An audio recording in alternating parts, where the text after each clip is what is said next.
ফুটবলে চলছে international break. Europe থেকে ল্যাতিন সব খেলোয়াড়রাই ব্যস্ত সময় পার করছে 2026 বিশ্বকাপকে সামনে রেখে। সেদিক থেকে মোটামুটি অবসর সময়ই পার করছেন আর্জেন্টাইন সুপারস্টার আঙ্গেল দি মারিয়া। কেননা কিছুদিন আগেই যে তুলে রেখেছেন অতি প্রিয় আকাশী নীল জার্সিটা। 2 মৌসুম বেনফিকাতে কাটিয়ে এবছরই ফিরেছেন আর্জেন্টাইন প্রিমিয়ার লিগে। যোগ দিয়েছেন নিজের শৈশবের ক্লাব রোজারিও সেন্ট্রালে। এদিকে শুধু বোকা জুনিয়র্স ও রিভার প্লেটের ম্যাচ নয়, আর্জেন্টাইন ফুটবলে প্রবল প্রতিদ্বন্দ্বিতাপূর্ণ আরেকটি ক্লাসিক হলো রোজারিও সেন্ট্রাল এবং নিউওয়েলস ওল্ড বয়েজের ম্যাচ। আর্জেন্টাইন ফুটবলে এটি একটি প্রাচীনতম দ্বৈরথ।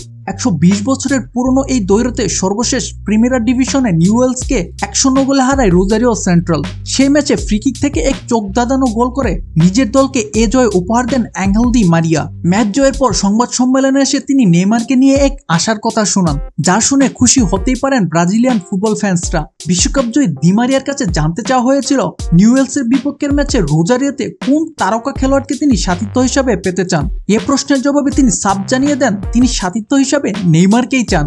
এই প্রসঙ্গে আর্জেন্টিনা জাতীয় দলের সাবেক এই উইঙ্গারের কথা শোনার আগে একটি বিষয় মনে করিয়ে দেওয়া ভালো। কেউ কেউ ভাবতে পারেন আর্জেন্টিনা জাতীয় দলে এতকাল লিওনেল মেসির সাথে খেললেন দি মারিয়া, দুজনের মধ্যে সম্পর্কও তো চমৎকার, তাহলে মেসিকে বাদ দিয়ে নেইমার কেন? উত্তর হলো, যারা মেসিকে চিনেন তারা জানেন নিউওয়েলস হলো মেসির শৈশবের ক্লাব।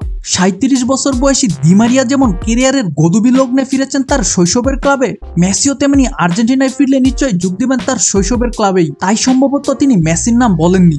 নেইমারকে রোজারিও সেন্ট্রালের সাথিত্য হিসাবে কেন পেতে চান সেই ব্যাখ্যায় দি মারিয়া বলেছেন, কারণ নেইমারের সঙ্গে আমার ঘনিষ্ঠতা, আমি তাকে খুব ভালোবাসি, আমাদের মধ্যে সম্পর্কটাও চমৎকার, এখনো যোগাযোগ হয়। আমি জানি যে সে আর্জেন্টাইন ফুটবলকে কতটা পছন্দ করে এবং এটাও জানি যে সেন্ট্রাল নিউওয়েলস ম্যাচে সে থাকতে চাইতো।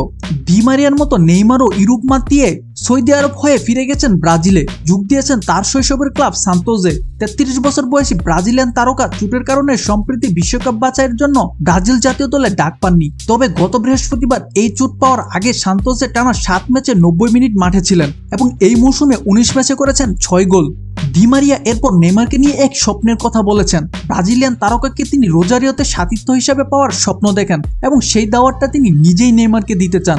এ নিয়ে তিনি বলেন, সে আমার সঙ্গে খেললে ভালোই হবে, হয়তো পরে তাকে রোজারিওতে আসার কথা বলার সুযোগ পাবো, সেটা হবে দারুণ ব্যাপার। পিএসজিতে নেইমারের সাথিত্য ছিলেন দি মারিয়া।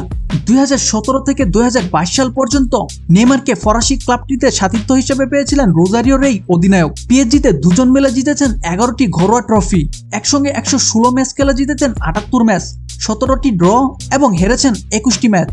এই পথে 24 গোল করার পাশাপাশি 36টি গোল করিয়েছেন দি মারিয়া। নেইমার 78 গোল করার পাশাপাশি গোল করিয়েছেন ওই দি মারিয়ার সমানই। আপনার কি মনে হয় নেইমারকে দেখা যেতে পারে আর্জেন্টাইন ফুটবলে?